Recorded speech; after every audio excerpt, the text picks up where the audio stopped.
അടുത്ത രണ്ടാമത്തെ ആൾ എൻ്റെ ചൈൽഡ്ഹുഡ് ഫ്രണ്ടാണ്, മൈ ബെസ്റ്റ് ഫ്രണ്ട്.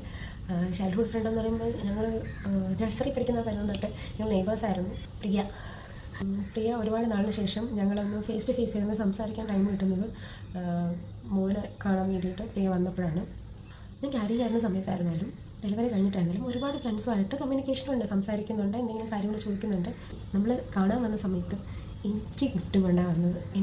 എന്നോട് അപ്പോഴും ഇപ്പോഴും ക്യാരി ചെയ്യുന്ന സമയത്തായിരുന്നാലും ആഫ്റ്റർ ഡെലിവറി ആയിരുന്നാലും എന്നോട് ജെന്യുവൻലി ഞാൻ ഓക്കെ ആണോ എന്നും അതുപോലെ തന്നെ എൻ്റെ ആരോഗ്യം, നീ നിൻ്റെ ഹെൽത്ത് ശ്രദ്ധിക്കണം, നീ ഹാപ്പി ആയിട്ടിരിക്കണം എന്ന് ജെന്യുവൻലി പറഞ്ഞ ഫ്രണ്ട്സിൽ ആ ജെന്യുവനിറ്റി എനിക്ക് ഫീൽ ചെയ്ത് ഒരേ ഒരാൾ പ്രിയയാണ്.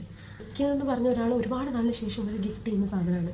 എനിക്ക് ഭയങ്കര സന്തോഷമായി. ഞാൻ കുറേ നാളിന് ശേഷം വലിയ കാര്യത്തിൻ്റെ ഫോട്ടോ ഒക്കെ എടുത്ത് കൊളാഷൊക്കെ ചെയ്ത് സ്റ്റോറിയൊക്കെ ഇട്ടായിരുന്നു ആ സമയത്ത്. എനിക്ക് ഇങ്ങനെ അത് എക്സ്പ്രസ് ചെയ്യണമെന്നാണ് ഭയങ്കര സന്തോഷമായി.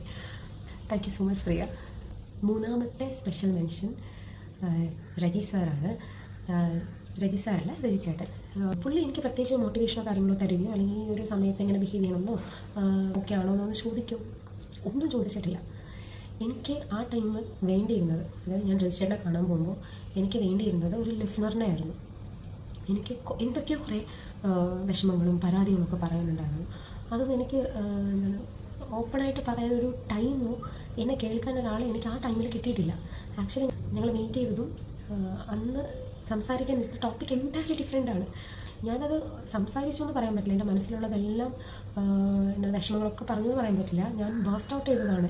കുറേ നാൾ ഉള്ളിൽ എവിടെ ഒതുക്കിച്ചിരുന്ന ഫ്രസ്ട്രേഷൻ കരഞ്ഞും കുറേ പരാതി പറഞ്ഞും വിഷമം പറഞ്ഞൊക്കെ ഞാൻ തീർത്തു. പക്ഷേ വിത്തൗട്ട് എനി ജഡ്ജ്മെൻറ്റ്. അതുകൊണ്ടാണ് വിത്തൗട്ട് എനി ജഡ്ജ്മെൻറ്റ് ആൾ ലിസൺ ചെയ്തു. എനിക്ക് അങ്ങനെ ഒരു ലിസണറിനെ ആയിരുന്നു ആ ടൈമിൽ ആവശ്യം. അത് പുള്ളിക്കാരൻ ആ ഒരു ഹെൽപ്പ് ചെയ്തു, കേട്ടിട്ടോ സമാധാനമായിട്ട് ഇരിക്കാൻ പറഞ്ഞു.